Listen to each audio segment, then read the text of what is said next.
First Radio. Hey, what's up, you guys? Welcome back to Word First Radio. I am not your host, Marissa Gonzalez, but I am here with your hosts, Jacob and Cameron and Allen. Yeah. What's up? That's the first time ever an episode of Word First Radio That's so good. has been started by someone who's not me. That's good. That's so awesome. How was that? Don't ask me to do it again. I thought you were going to do it in a really deep voice. Like, yeah. Hey, what's up, you guys? Oh, Welcome to Word I First don't think Radio. they want that. No. Yeah, like, okay. They might turn us off. They already have. Okay. Yeah. Hey, what's up, you guys? Welcome to Word First Radio. Welcome back. We're going to go ahead and continue the conversation that we had about our trip to Bergen and for Skeptics Week. So there were other events that happened in the evenings. Let's talk about one of them real quick. It was actually the last one. They had a talk/presentation. It's called Fullkommen Kärlighet. I don't know what that means. It means like perfect love. Yeah. Unconditional. Yeah. There was a lot of different translations. Fullkommen means perfect, but it's like fulfilled, complete, perfect. Mm-hmm. Yeah. Even the Norwegians were also having trouble translating it to English. It was one of the situations where it's like, even the Americans, we all know what it means, but we can't translate it like perfectly. We were all in the Laget, and one person explained it, and then everyone went around and tried like picking out the perfect word and they all find had it. different words. All Norwegians. No, I don't think that's exactly it. Yeah. Sure. But I think we landed on unconditional. Yeah. Unconditional love. Yeah, really cool. And it was all about, God's unconditional love for people. There was a professor from a Norwegian seminary, Bergen seminary, actually. So that one, you could imagine if you heard the beginning of our last episode of talking about dialects, we definitely relied on translation for most of that one. I did, at least. All right. That's Not right. me. I listened with my old 2 ears. And how was it? It was great. Yeah. It was great, and I heard him speak we had Prayer for Oslo a few months ago. We posted maybe one picture about it, but we had Prayer for Oslo, and he gave a talk one of the nights there. Just really excellent. I don't know that I have much more to say about it than very positive. He talked about human desire for love and what does that look like, and and what did the romantics think about it, and it seems to be like our deepest longing. Yeah. And I thought just really, really interesting discussion. Something else that was kind of really interesting about this talk is actually after it, they had some people come up and give their testimonies of how they met Jesus. One of them was actually someone that me and Marissa met over a year ago in Ålesund. Isak. Yeah. That was really cool because I didn't know he would be there, and I was really, really, really happy to see him. And he did a great job. He talked about his testimony, and he was asked some questions in the Q&A about what is the gospel, right? He talks about Christ giving us his righteousness after dying on the cross for us. And Isak, if you're listening to this, because he told me he's like, I read your Facebook all the time. And I was like, that's super humbling. Thank you, man. So if you read my Facebook all the time, you'll know that this is out. And we are talking about you. We're talking about you. So that event was pretty cool. There was another one. This one is actually the event we talked about last episode that I didn't listen to any translation. It was easier for us to kind of understand in Norwegian. Yeah. But this was a discussion between a Christian and a Muslim on the topic of, do we worship the same God? Yeah, that was the stated topic. Right. It definitely did not hang out there for very long, but they had a great conversation, I thought. Yeah. They definitely got that settled really quickly. And that one there will be no media of. Some number of participants asked for it not to be recorded. So that one we're just going to keep in our hearts and our memories. But I thought that was yeah, right. Imagine that. Like everyone, like 10 years ago, like every human who ever has lived until very recently, there is no YouTube of it. But it was, I thought, a really great conversation. I can't remember the imam's name. What was his name? Muhammad. Yeah, of course. Oh, you could have just. I wasn't going to say this. If I had said Muhammad and I was wrong, that would have been terrible. But you could have just guessed. I could have guessed. That's not what I wasn't going to say that, but I did just now. That's such a bad swing and miss, though.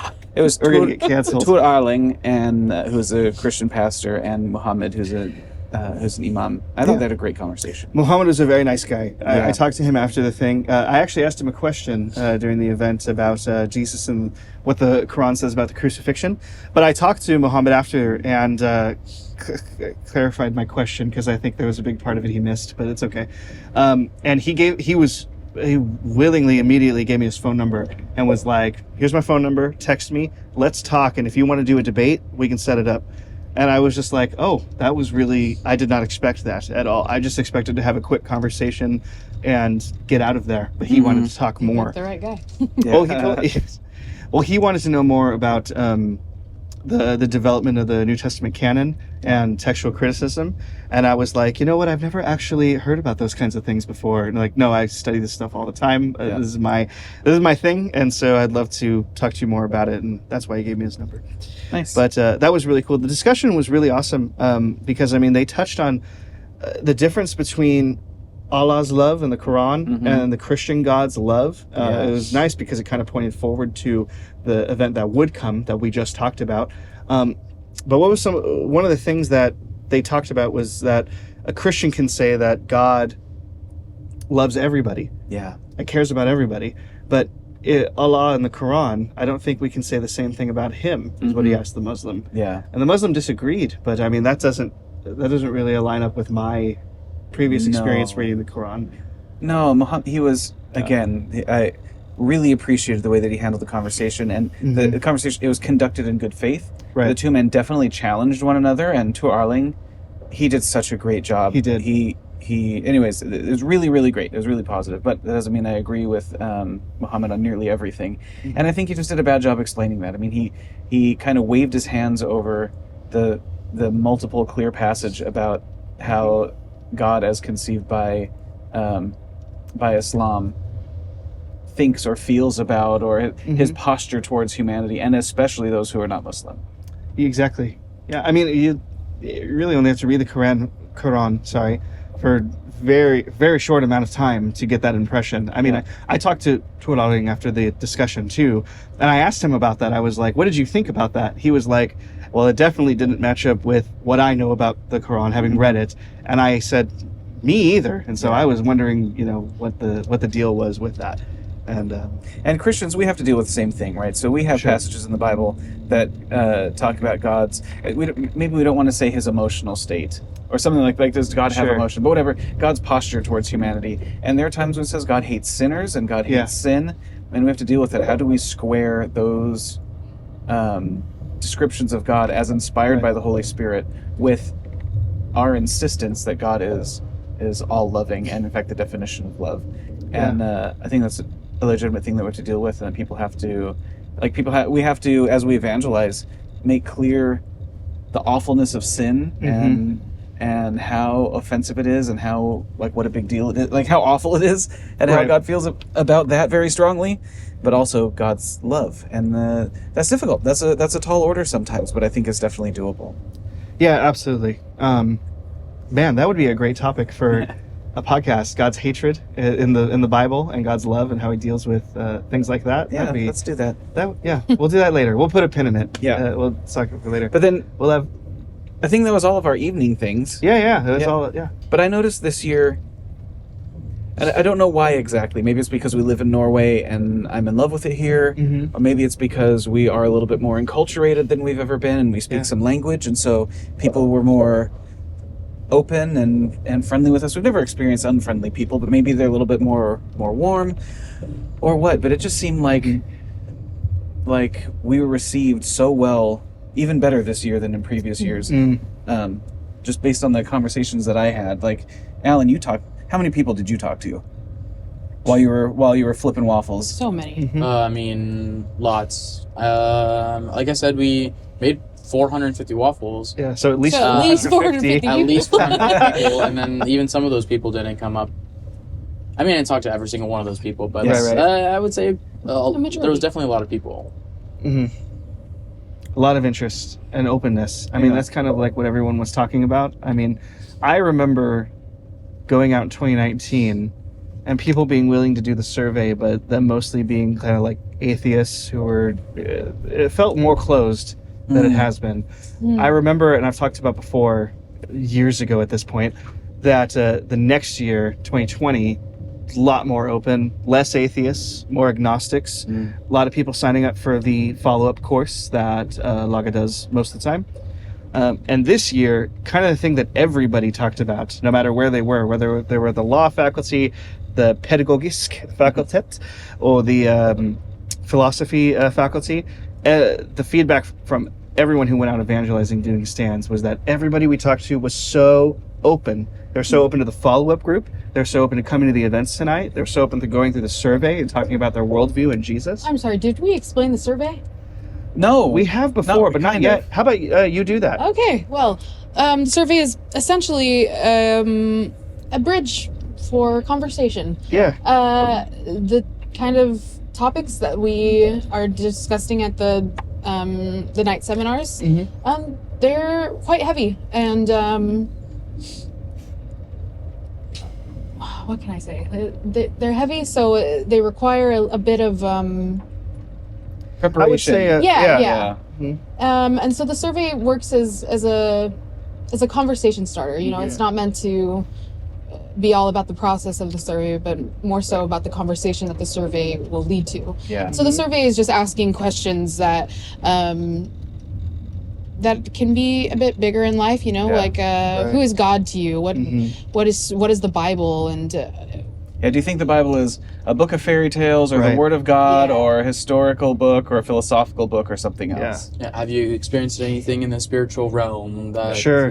Those types of questions. Kind of open-ended questions that can lead to further discussion. discussion, and ultimately, hopefully, a gospel conversation, depending on who you're talking to, right? And so, the goal of the survey, I mean, they even told us at the morning meetings, they're like, dude, if the survey makes it harder to get to the gospel with the person you're talking with, like, throw it away. Like, you know, like, you don't have to necessarily go through the survey. It's good that you do, but if you're getting to the gospel earlier, like, go for that. Yeah, we're not primarily doing research. Yeah. Exactly. Yeah. But I wonder if you guys would agree with me. So I noticed this interesting, I don't know what to call it.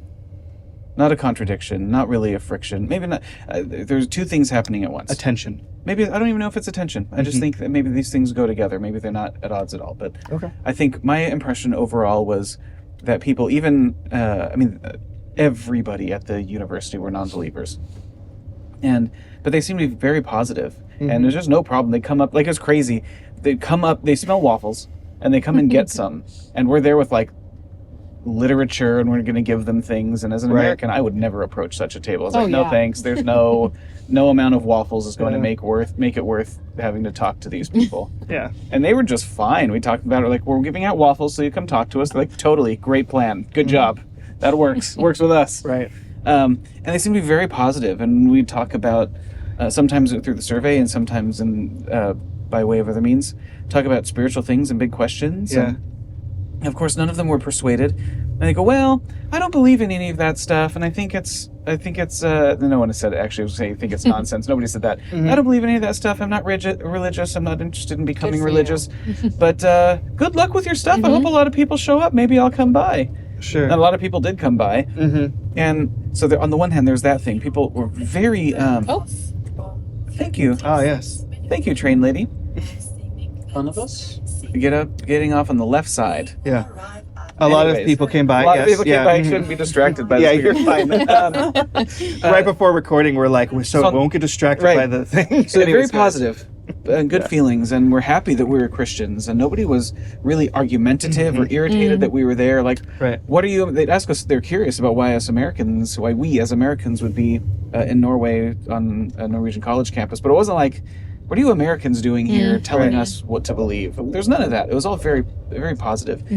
But then as I had deeper conversations with people, I shouldn't say but then, maybe and then, as I had deeper conversations with people, it's just become also really clear to me that I think you're right, Jacob. I see less hostility and fewer people this year who call themselves atheists as there have been in years past. But also it seems to me like they take religion about as seriously as they do a hobby. Like it rises to the level of hobby. And as I talk to people and ask them why they believe what they do about God or not, or whether God's real or not, their answers 0 times had anything to do with the truth. Sure. Well, because I don't believe that God or anything like God really exists. It was something like, well, religion serves this purpose for humanity, or I'm not religious but my parents were, or I think there's something else, there must be something out there. Well, why do you think that? Well, because otherwise the universe is so scary, and I don't want to believe that my body returns to the earth when I die. And all of their motive, 100% of the time, in all of the conversations I had as we discussed these things and why people believe what they do about the big questions and spiritual matters, and it every time had to do with what was useful or comforting or felt nice. And I would ask why are those your beliefs on this topic? And they would tell me, and I said, does truth ever come into it? Did you ever consider whether you should believe this because it might be true? And they're just kind of like, what? It wasn't just no. It was like, well, what use would that be? That's not what you're doing. You're not even in the realm of true and false. Couldn't fathom it. Yeah. That's really strange to me. Yeah. It is to me too. I actually met a few people. This is the first time I've ever met any people at Skeptics Week who told me, who adopted the term religious to describe themselves. So I remember one of the first, if not the first, like deep conversation I had is with a Norwegian man named Andreas. It was at the law school. That's where we were most of the week, anyways. Andreas, I'm talking to him, and he told me, he's like, yeah, I'm comfortable saying that I'm religious. I go to church every week. I go there, and I believe that some of the Bible is true. And I mean, if there's a God, he's probably the Christian God, I guess. So I just kind of, after talking about the gospel for a little bit, I was like, but Andreas, the question of all questions is not whether or not this makes you feel good or whether you hope you're on the right team. It's who Jesus is. So I just asked him, because Andreas was like, I think that some of the gospels are reliable, but John is probably not historical. And I mean, I didn't want to get distracted with that conversation. But I asked him, I was like, okay, according to the Gospel of Mark, Andreas, who is Jesus? And he's like, oh, that's the question, isn't it? Yeah. I think Jesus is the Son of God. And someone who, I mean, he didn't tell me he was a Christian, but I mean, that's a pretty great start. So how about that? How about we jump into some of our stories, maybe some of our highlights from this week. So who are some of the people that we talked to, some of the deep, maybe not deep, but meaningful moments that we had at the stand, Laget with strangers on the street? I want to go ahead and pass it over to Alan. What's one of your highlights from this week? Actually, don't necessarily have any highlights from conversations that I've had with people at the stand, but overall this week was just very refreshing. We talked about this in the last podcast, and it kind of reinsures what we're doing here. It's a pretty big non-coincidence for me that Daryl Duyema, in his discussion or sermon or whatever you'd like to call it, one of the verses that he used, which is John 8:36, which is whom the Son sets free is free indeed. I actually got one tattooed on me when we came here in 2019. So for me, that's kind of more of a reassurance that what we're here for is what we're supposed to be doing here, and it's actually pretty crazy to me that happened. And then just what Motown was getting at, to where we're not the Americans anymore, that we're here as part of the team, even though we're not Norwegian. We're here doing things, and Laget was I feel like a huge part in that, even though it's not that we needed praise or deserve anything for what we did, but they were just really helpful in the conversations that we had with those people and the relationships we made. I feel like I've known these people for years, even though we spent a week with them. Right. So that was I feel like it's been an amazing week, in my opinion. Yeah. To touch on your sort of full circle moment, that moment for me was showing up on Monday, and they're handing out lanyards that have kind of Skepsisuken badges on them, and they were using Rise lanyards from the orchard. The same ones we brought in 2020, I think. Yeah, we brought them as gifts, a whole pile of them in 2020 as gifts, and they were handing them out. Everyone was wearing them at all of the stands. Yeah. That they was cool. still had them, and we're still using them, and that was a pretty insane. great full circle moment. For me, it was just a reminder that the same faithful God that started that group and grew that group is the same faithful God that called us here, got us here, and that we're serving for. So it was a really awesome, touching moment. Yeah, and I think we received just about the best compliment I could imagine for us as a team, and I just can't tell you how proud I am of you guys, because those were long days and they were hard days. And again, that's not a complaint. Days that are long and that you use all of your gifts and you come home completely exhausted and have to rely on God to fill you with every good thing to be poured out again the next day. Like, that's life well lived, I think. Yeah. But just to touch on that, each day we were out, we all woke up probably about 6 a.m. every single day, and most of us didn't come back home and get to bed until about 1 a.m. every day. Oh, that was crazy. I'm in bed. Oh my gosh. You guys kept me up so much past my bedtime. That's right. Very long days, but like Cameron said, they're very long days, but we're able to continue to go, and it was not exhausting. No, and satisfying. So my body is tired, and at the end of the day, oh my gosh, did you guys notice how at the end of the day, how no Norwegian you could understand? Yes. Brain fried. And even worse, trying to speak it, I'd just be like, blah, blah, blah. Okay, it's English now. After about 8 or 9 o'clock, I was done. Yeah. So before 12 o'clock and right after 9 o'clock, I think I was about done. Yeah. Empty for Norwegian. And on our last night, we had a bit of a party and just kind of a celebration over the week. And Reidar, the young man who was the leader of the board for Skepsisuken, or Skepsisuken. Yeah, depending on who you ask. Or Skeptics Week. Or Skeptics Week. Yeah. Was just offering heartfelt thanks to the various people and groups that have participated. And for our group, for you guys, he said, if you guys, maybe we should be quiet. Oh no, we're in Hønefoss.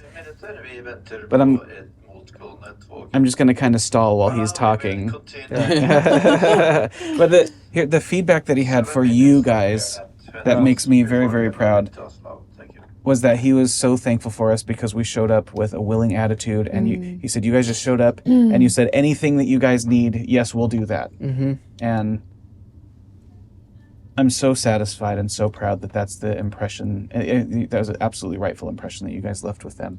But love that we're trusted. And they told us again that Einar said to me, you must come back next year. Yeah. He said the same thing to us. And previous, I think he told all of us that. In previous years, we haven't been able to come the last couple of years, which feels stupid. Like it's like we made it 99/100ths of the way here from California and can't make the train ride happen. But it just hasn't worked out. And they're like, you have to make sure that it works out next year. And in previous years, they've reached out, and I've always wanted to. I don't want to invite ourselves. Sure. And it felt always a little standoffish. I don't want to be the Americans who show up to save the day or whatever. So I want to be careful not to assert or insert ourselves. And so it was really just touching this, that everybody's like, you have to come back next year. And I said, and maybe we'll see you next year if there's room for us. Like, what do you mean if there's room for you? See you next year. Yeah, that was super cool. And so that's kind of why this one of the reasons why this trip was so special. I mean, because we came in 2019 by having a campaign at our church and flying 12 hours from LAX to Oslo. Came in 2020 under the same circumstances. Moved here in 2021 and couldn't go because of COVID. 2022, the first year that we're here for Skeptics Week in Bergen, we ended up not being able to go because of finances, and they invited us. And so from 2021 2 and 3, we couldn't do Skeptics Week in Bergen. And now finally, endly, in 2024, we finally made it there. Cam, help us out a little bit. To close the episode, let's talk about a few highlights from our conversations out in the stands. Who's someone you talked to that was a good conversation? I had a couple that stand out. One was a couple of young ladies who were studying social work. And it was great. So talking with the law students was, on the one hand, great because the law conceptually rests on the idea of of human dignity. And you have to get that from somewhere, because we don't have an idea of like worm dignity. I guess some people do. But if you have an idea of like worm dignity, then you get an idea of human dignity too. If worms have dignity, then so do humans, and you still have to get it from somewhere. Depending on who you ask. So that's a really interesting question to have. And then, so I was talking with these two young ladies who were studying social work, and that conversation was, I think it was kind, but one of them, her parents are Muslim, and she's the one who told me, I believe in God. I'm not a Muslim, but I believe in God because it's just really scary to think that God doesn't exist, and I don't want to believe that this life is all that there is. And then the other young lady who was sitting with her said she was traditionally Christian, and I asked what that meant. She goes, well, I was baptized, and I was confirmed, and I did the religious confirmation, not the secular one, and I'll be married in a church, and I'll baptize my babies, but I don't believe in God. And so we talked about that a little bit, and I just was so sad to hear the bad ideas that they had just swallowed and were So, and we talked about those. We talked about the foundation of morality, and it was a good conversation. And I hope I left I left a bit of a stone in their shoe. But they just have clearly false ideas about the world and our moral. Like, they're studying social work. They want to help people. But then had no way of justifying why people are worthy of help instead of harm. Like, if I could harm you and that helps me, why shouldn't I do that? They're like, well, I couldn't judge you for that. I'm like, but you're going to. That's your whole career. Your career and your path of study and your eventual career is based on the idea that some people do harm and they should be stopped, and the people they're harming should be helped instead of harmed. So that is judgment, and it's systemic, and it's personal and individual. So you can't. Anyways, so I don't want to dwell too much on that conversation. So, but it was really nice. It was really lovely, and I got to share with them the whole Christian worldview, the whole picture, and that the problem with the world is sin. Not that there are good people and bad people. It's that we all are. This is something growing more and more clear to me, and we've talked about it a lot among us. But it's like, the problem with the world is not that there are evil people. That's a problem. That's not the problem. The problem with the world is we're, whatever it is now, 7 billion people, and everyone's kind of trying to do their best. And in a world of 7 billion people kind of trying to do their best, it's not good enough. We fail to produce the world that all of us agree. Whatever your religious tradition is, like, there's a thick thread, there's a rope, there's a manifold thread of agreement about what a good world looks like, and we all know that humanity has failed to do that, and instead we've produced lots of suffering and awfulness. And I think that point really resonates with people. We talk to them, and then I can see how I have contributed to that, in my own way. And so I had a similar conversation with another young man called Ula, and that was a really nice conversation too. And he talked about that. He admitted that, and I asked him if he's ever fallen short and failed his own moral standards. He said, yeah. I said, well, like what? He goes, well, like, I don't know, maybe I tell a little lie at someone else's expense for some immediate benefit. I was like, that's just the best example ever. That's perfect. And so we talked about that, and we talked about the Christian picture, and he had wondered about it, and but I wonder about these things in science, and we talked about those, and it was really good. It was a really nice, really, I think good conversation. I didn't see anybody as open as some of the other people, and I don't think any of those people are coming to Alpha Course or whatever, but I hope that people were presented with, I know they got a true version of the gospel. Right. And I hope that it was challenging. Yeah, really good. We'll talk more about the people failing their own moral principles in a second. I have a story I want to share about that. But Motown, how about you talk about one of your highlights for this week? Well, there's one conversation that really stuck with me.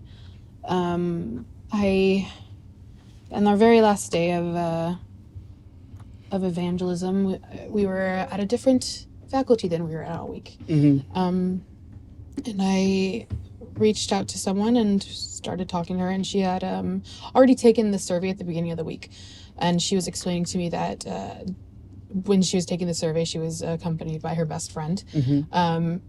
And during the survey, it came out that I guess it didn't come out, but her best friend didn't know about her that she was a Christian, which to me is quite shocking because that's my whole life. Sure. So if you know me, you know that I'm a Christian.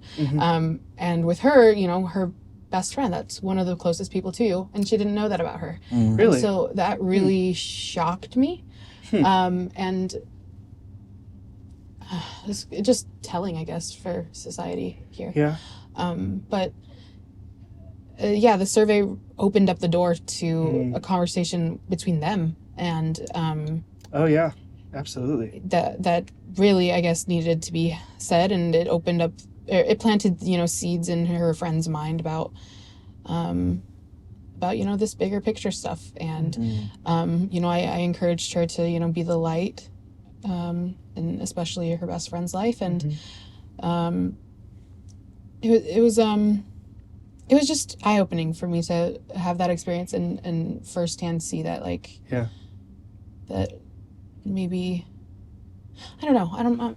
Oh, well, it's definitely relevant to some of the stuff we've dealt with out here. I mean, when I talk to Christians a lot about here, especially people our age, in their 20s, I talk to them. It's been something, if you've known me for the last year or so, I've been using this phrase that I've kind of just come up with called the explicit Christian life. And so she's like, because he talks about it all the time. And I do.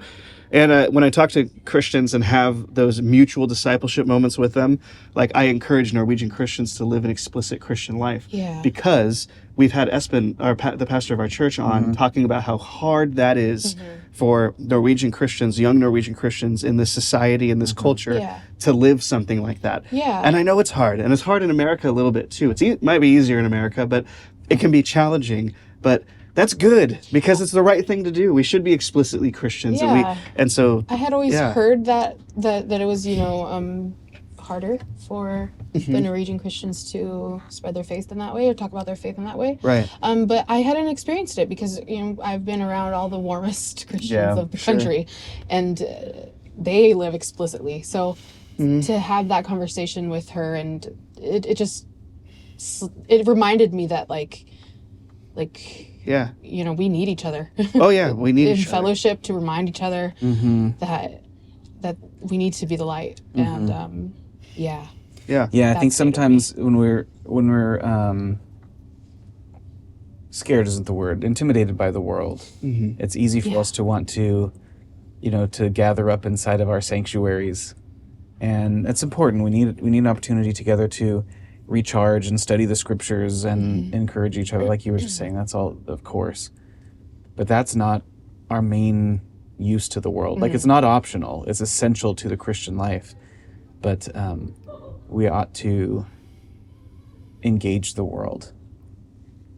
And and I mean, we want to have which I think this team, I'll take myself out of the equation, this team does a great balance of doing. They do a great job at balancing the compassion, because I mean, we understand how hard it is. I mean, we're also Christians in the world. We can be intimidated by the world as well. Sure. So Motown, I mean, that's super awesome that you got to show that compassion to someone and be a part of gently challenging them to be no, now you can be the light in your friend's life now. We can be more explicitly Christian and not be not that we're explicitly ashamed of it, but I think that's one of the things that Paul's touching on when he says, I'm not ashamed of the gospel. Let's be explicit about it. Let's not be ashamed about it. And even if we aren't ashamed about it, let's not even act in a way that could be mistaken with being ashamed about it. And so let's live explicitly. Amen. That's amen. But we're not ending there. So I have a story. Thank you so much for that, Motown. I've got a story that was really awesome because it kind of spoke to why we're here, why we come to a place like Norway to do something like evangelism. I was going around doing a survey with a Norwegian gentleman named Kristoffer. We were talking to 3 Norwegian men at the law faculty and talking about going through the survey. And one of the survey's questions is, if you had to ask God any question, what would it be? And I love that question because everybody just says the problem of evil. For the vast most part, everybody I talked to said the problem of evil. But then I added a question that wasn't on the survey And I found that this was a really good conversational starter with people. So every time they would tell me their question, I would ask them this question back. I would say, what do you think his answer would be? So you have this question. With these three gentlemen, it was evil. Like, hey, why do people suffer in the way that they do in terrible ways? Okay, that's a great question because people have been asking it forever. What do you think he would say? And people, they sit back and they have to think about it because they're like, man, what would the answer to that be? What would God's answer to that be? And they think, this gentleman told me, like, well, I think that it would be because it's some kind of test or some kind of way that we can grow here, like soul making and things like that. Those are the... So you can think of a reason. Exactly, yeah. So you can. But it wasn't a gotcha. I wasn't trying to do a gotcha. But he then asked me, he was like, so what's the deal with all like the punishments for sin, like in the Old Testament? Like, what do you deal with that evil in the Bible? And I kind of took that question as like, oh, cool. So like, just what's the gospel? Yeah. Sweet. And I explained the whole gospel to them from start to finish. And I showed them that a lot of the principles in the Old Testament, what they're teaching us is seriousness of sin, and that because you have broken God's law with your sin, we all deserve to die. We're all under the curse of the law, which is that because we've broken it, we deserve to die. And that's when they started to not really understand the concept of sin. Yeah. So I asked them a question that you actually kind of came up with. But that you and I have both been implementing in our evangelism with people, and it really seems to communicate the problem of sin to people. So it's two questions. Cam, how about you share with us just what those are real quick, and then I'll tell you how the rest of our conversation Who is your daddy, and what does he do? And that really communicates the concept of sin to people. No, Cam, we're talking about two questions you ask people. What are they? Yeah, so they're related to each other. And in Norway especially, it's difficult to... Come on, don't they know we're filming a podcast? I know. Yeah. Or just... Do you mind? Thank you. Okay, he's done. So, they're related questions. What we're trying to do is get at the idea, try and explain what sin is for people who just have no conceptual framework. Right. They just don't have the boxes or categories to understand it or to think about it. And so, the first question is something like, have you ever failed your own moral values? Have you ever hurt somebody you love? Because everyone on has, purpose. and most people will admit it. Yeah. Have you ever hurt somebody you love on purpose? Right. And everyone will say, yeah, well, yeah, of course. And the next question is, why? Why did you do that? And that's a really loaded question, because baked right into why did you do that is the impossibility of of the worldview. Something like, well, nobody's perfect. No, that surely doesn't answer the question, though. Sure. You're imperfect. What is it about you that you were unable to prevent yourself from hurting somebody that you loved? And the idea is hopefully to get at the idea that we talked about a little bit earlier, like, I contribute to the badness in the world. Yeah. And most of us aren't murdering people or living violent and exploitative lives. But we can all admit that we have fallen short of our own moral values and our own moral principles, and we know what we want the world to look like. And not only are we not perfect in our own not only are we unable to keep from hurting the people we love, we're then also not contributing positively to the world that we agree we want to see. And I think when we can see that reflected in us, we can look into our hearts and go, oh yeah, I'm hurting people that I've hurt the people that I love, and the only explanation is I'm not perfect, something like that. But the problem is, I'm sorry, I'm explaining too much. No, you're fine. What are the questions? But what it gets to is down to the idea of human nature. Yeah. And the reason why is because, and what I tell them, how I explain it is, it wasn't on accident. You knew it was wrong, and you did it anyways. Yeah. Okay, and there's no judgment because I've hurt people I care about too on purpose. But the question is, why did you do that? And eventually you get down to the human nature. And so they ask about the Old Testament laws. I eventually get us to this point where we all acknowledge that we have a corrupt nature, we have a fallen nature. Say, what is it about you? So what I hurt somebody that you love. Right. And so what I thank you, Motown. So what I told them is, what needs to happen for us to quote unquote get to heaven or to have a right relationship with God is we need our nature to be changed. And then one of them just kind of like interrupted and because he was so taken aback by that answer, he was not expecting that. Yeah. He sat back and he's like, hang on a second, how do we change our nature? Because we've evolved over millions of years. We all have our different cultures, and your nature is unchangeable. How do you change that? And I said, that's a great question. You're like, that's a bit of a pickle. I said, that's a great question. And I'll tell you why I think it's a great question. Because I was just about to ask you, how do you change your nature? And we walked down a couple ways on how that could happen, or try to have that happen. So they were like, well, maybe we just do the right things. Okay? How's that working out? He was like, well, you do the wrong things and you learn from your mistakes and you gain more information and learn from them, and then you just do the right things in the future. And then I asked him this question. I said, do you really think Vladimir Putin's problem is that he's lacking information? Right.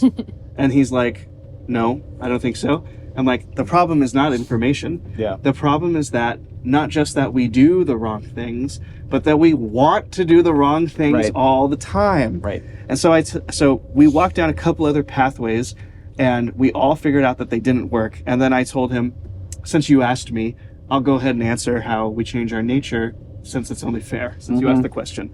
So I told him the only way you can have your nature changed is if God does it for you. How did God offer to do it for you? And then I shared the whole gospel with them.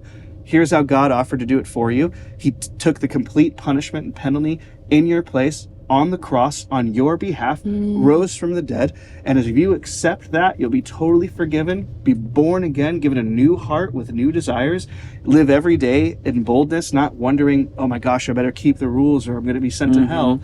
But live every day for God, trying to please Him. Your relationship with God is fixed. Your nature is changed. That's all of it. So I explained it a little longer than that, a little more deeply than that, tailored to who I was talking to a little more than that. But at the end of the gospel, I asked them this question that was on the survey. It was actually the last question of the survey, and it was like the question they needed to hear. And the question on the survey is, if this is true, would you want a relationship with this God? Would you want a relationship with that kind of God? And they never answered me because of what they were too busy leaning back so far back in their chair with their faces flustered and like thinking about it. And one of them said, his name was Bergen. I was talking to 3 gentlemen, and one of them was like, that's such a good question. Do I even want my sins forgiven? Relationship with God, to be born again? Do I want my nature changed? And one of them, the last thing I'll share before you comment, because I'm sure you have 1,000 things to say, is the guy who asked me the how do you change your nature question. He was like, I got to tell you, I have never heard anything like this before. And that's important, because when we as Americans think of unreached people groups, we think of people in, third world countries, people in Asia, people in Africa. That's what we think about, South America. But unreached people groups are where people have never, ever heard the gospel before. And I've met people on more than one occasion in Norway, more than one occasion this week, who I've shared the gospel with, who have never heard it before. And they were confronted with it for the first time, and it blew them away. So what I did is I invited them to the courses. I offered them like, hey, you should believe in Jesus today. But I left them in the care of the Christians who were there in Bergen. And that's how I ended the conversation. But that was a huge highlight for me. Really important. Yeah, that was good. It always, just getting to the gospel. I mean, I recognize for me, I like to, too often like to, not, I say argue, but I want to solve all the problems first and then get to the gospel. And of course there's room for that in our evangelistic conversations, but as I get older and older and older, I'm realizing just how true it is that humanity's main problem is not, like you said, Jacob, it's not that we lack information. And our main problem is not primarily educational. And you've heard me say something before, like, if that was the problem, Jesus could have given a weekend seminar and left us with a pamphlet.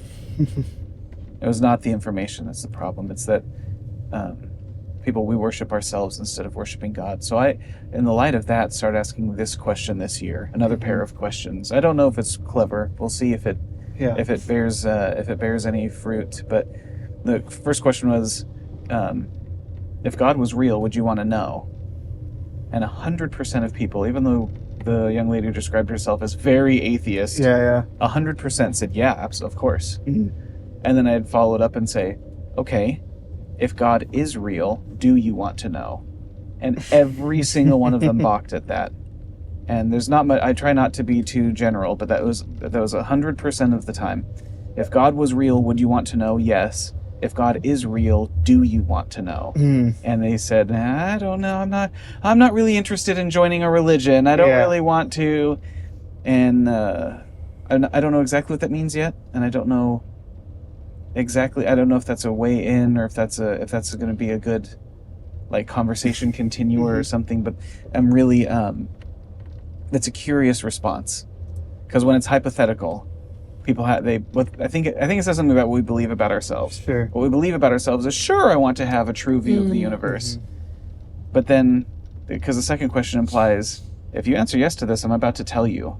You're about to hear from me that God is real, and I'm going to challenge you to understand why. And it's like, well, no, okay, well, then in that case, I'm not interested in the information. Yeah.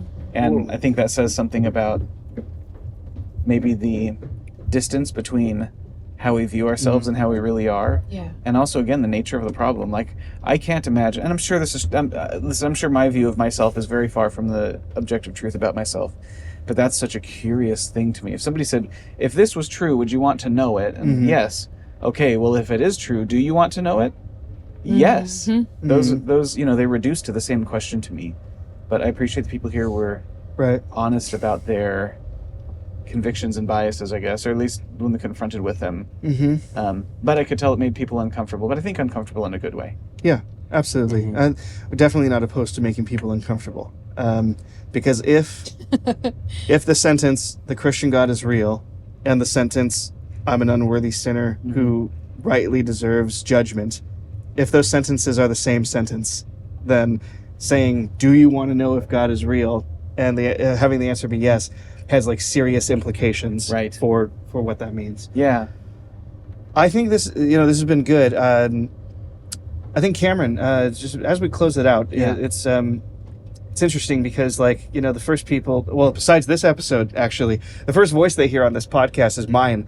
But since you're the leader of this whole gang, and we've just had a long week of ministry that was really, taxing, but in a good way, taxing in a very good way. We talked in the last episode about how we're tired but not burnt out. I think that's very true. Yeah, we are very tired and ready to relax. I think we're taking all of Sunday off, thank God. But Cameron, what are some things you want to share with our audience back home about this week as being the kind of leader of this team? I don't know specifically. I would just say I'm very proud of you guys as a team, and I'm so glad that we got the opportunity to be back in Bergen again. And like you said, this is something we haven't experienced in a while, where we're tired but energized. We're tired but on fire, and it feels like our sails are full of wind. And so please be praying for us that we don't lose this momentum, that our sails don't go slack, that we figure out ways to continue to work in ways that are satisfying and use our gifts and uplifting, and that we encourage each other mutually, like Motown talked about, and remind each other about the gospel. Like, we need to be that for each other. As much as we're like, oh man, that she had a friend, her best friend didn't know she was a Christian. It's like, I know you guys know I'm a Christian, but I could be encouraging you with the gospel more often. We could be repeating it to each other and being an encouragement in each other's life in that way. And I think we just we take that for granted. And so we never talk about, not never, but it's easy not to talk about the gospel because it's like, oh, we already know that.